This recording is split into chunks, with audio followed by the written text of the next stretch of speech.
weren't going to bring him back. Ian, we'll start with you. When did this relationship kind of start to go the wrong way? Well, there have been troubles between Todd Haley and Ben Roethlisberger for years, and we've talked about it for years, but it had gotten to a place where they were fine and they were managing it. Then about 2 months ago, about a month and a half ago, it started to go sour. Communication really broke down, and Roethlisberger actually had Randy Fiedner, the quarterback's coach, come down from the booth and help communication between the two. That was a pretty good sign that this was not going in the right direction. And with Haley's contract being up, Coach Mike Tomlin saying, you know what, it is just time to move on, despite the fact that Roethlisberger is playing at as high a level as he really has maybe ever. So they're moving on from Todd Haley and do have a very strong in-house candidate in Fiedner to potentially take over for Haley. Yeah, and that's the key there if you didn't have the in-house candidate, because look at what Haley has done for this offense, not just Roethlisberger, Ian, over the last 4 years, ranked top 10 both points and yards. And if you looked at what this offense had done in the years before that, wasn't so hot at times. So this offense under Todd Haley has been better than it's been. So this is about a lot of the other things for sure that certainly factored in. Because he has done a nice job with all of the weapons that the Steelers have had at their disposal, certainly what he's been able to do with Antonio Brown. The Steelers also going to get Mike Munchak back. Ian confirmed earlier today they had pulled out of the search for the Cardinals head coaching job, and the Steelers just released a statement in which Munchak said just not the right time for him and his family. So some continuity on the offensive line there to get Munchak back. And the opposite of continuity, looking at a report Ian confirmed just about 4 minutes ago on Twitter, the Jets offense running the air raid with John Morton had a lot of success this year. Ian, you're confirming a report that it's over with the Jets and John Morton. What happened there?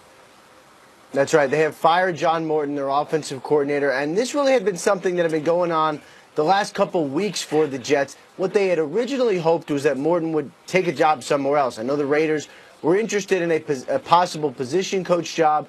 That did not happen. In the end, they decided, you know what, just move on, fire him, and hope for a better product on the field without him this year with the new offensive coordinator. I know they love Jeremy Bates, who actually was an offensive coordinator in Seattle before Pete Carroll fired him. They really like him. He is a potential replacement for Morton, but you're right. Morton is now officially out with the Jets. He is a potential replacement inside the building. If you look outside the building, the Jets tried to make a run at Eagles quarterbacks coach John DeFilippo last year. The Eagles, specifically Jeffrey Lurie, blocked that move there, so DeFilippo never even got in the running there. He is now a free agent. His contract runs out at the end of the season. He's still in the running for the Arizona Cardinals head coaching job, but he will certainly have his pick of a number of offensive coordinator jobs should he decide to go that route. Yeah, had a good season. Of course, in another availability, Todd Haley out with the Steelers as well. Two topics touched by two men that have been a big part of this show for 8 hours today. Mike Garofolo and Ian Rappaport. Appreciate you guys. Here's the comparison. Ben Roethlisberger by his offensive coordinator, Todd Haley. He's won 55 games. His completion percentage is 2 points higher.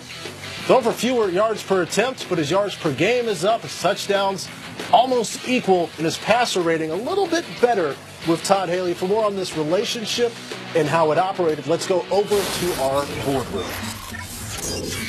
I don't think this is a surprise to any of us here.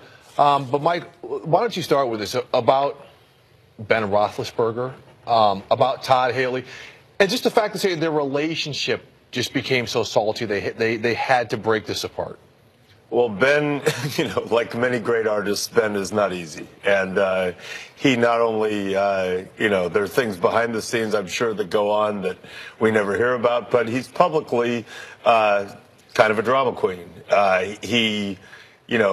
Recently it was, they don't let me audible. They had that bad finish against the Patriots. Todd Haley told me not to clock it. And, Mike Tomlin's done a great job of managing all this, by the way. Ben was very unhappy when they lost Bruce Arians, which we understand. But if you're basing your organizational decisions right now on placating Ben, He's already talked about retirement after last year. He said, I don't know. Super Bowl winning quarterback. I don't know. He's great. He's a first ballot Hall of Famer. He said, I don't know if I got it anymore after they lost to the Jags the first time. Maybe you're gearing up for a year or two, but you better have a long-term plan. Judy? Well, first of all, let's be clear. You cannot argue with the production with Todd Haley. That is beyond conversation. There's no question that the relationship has been difficult there for a while. I remember being at training camp at the Steelers 2 or 3 years ago and talking to people about the butting of heads. So you could see this coming. I was also standing by Ben after the way that Patriots game ended, when he basically said, like, well, there was a lot of confusion there at the end, and clearly throwing Haley under the bus there you could see this coming. I think the question is now, as you pointed out, Mike, you're doing things to placate Ben Roethlisberger. Now, after the game the other day, he said he was going to play another 2 to 3 years. Right. Clearly, you have to think he had this in mind, that Haley would go and there would be somebody else. So is he comfortable doing that? You've got the pieces to win right now. They've got an amazing amount of talent on the offense. Is Randy the guy to do it? What do they do to get the most out of this? Don't you guys always think it's funny? Like, newsflash. Alpha males in the NFL butt heads sometimes. Yeah, exactly. Wow. And when they win it all, no one cares. And the fact of the matter is they didn't win enough in Pittsburgh this season. They just didn't win enough. That's a game they should have won on Sunday. I did think interesting, Judy, that Ben right away, I'm come back. Yeah. I want to be with these guys. There was no hesitation there. I'm sure you thought the same thing. And you have to wonder if he thought so. But as a football point, guys, Ben Roethlisberger has to be able to audible. That can't be true, that he is not allowed to audible. Sometimes you have to. It can't He's be got true. enough equity with that team. Be true. I'm going to play the violin here for Ben. I'm off camera. Steve, you know, Derek Carr. Okay, so here's the point I want. First off, your offense goes 42 points and you fire the OC. Come on. The problems on this team, the relationship with Ben and Haley may not have worked, but the problems on this team were not with the offense. Okay? But let's go to be careful what you wish for. And we saw this in Oakland last year. Bill Musgrave was let go. Apparently him and Derek Carr or him and Jack Del Rio or him and somebody that have the best relationship, they put in a new play caller. Somebody who was supposed to be a little bit more accommodating to the quarterback. How'd that work out? It's probably going to take a little time to get this going. Maybe that's why Ben said it might 2 or 3 years. But be careful what you wish for in this scenario. Now let's look at Todd Haley. And at least Derek Carr is, on the way up. Correct. Again, Ben, first ballot Hall of Famer, but players will tell you, once you start openly saying, I might retire, it's usually not long before your heart's not in it. And, because Ben likes the drama, maybe that's a little bit of an exaggeration, but I don't know. Let's look at Todd Haley now. We all know he is an effective guy. We know he's a tough guy. I mean, he will openly admit he is not an easy guy to get along with. Head coaching opportunities, who knows? Maybe you'll get an interview or two, but offensive coordinator opportunities, okay now. If you're one of these teams that want to develop a quarterback or you've got some young wide receiver talent, people forget the wide receiver talent that he's developed. Yeah. I mean, there's a lot of good wide receivers throughout his career. Keyshawn Johnson, Anquan T.O., Steve Preston, Larry Fitz, a lot of these guys.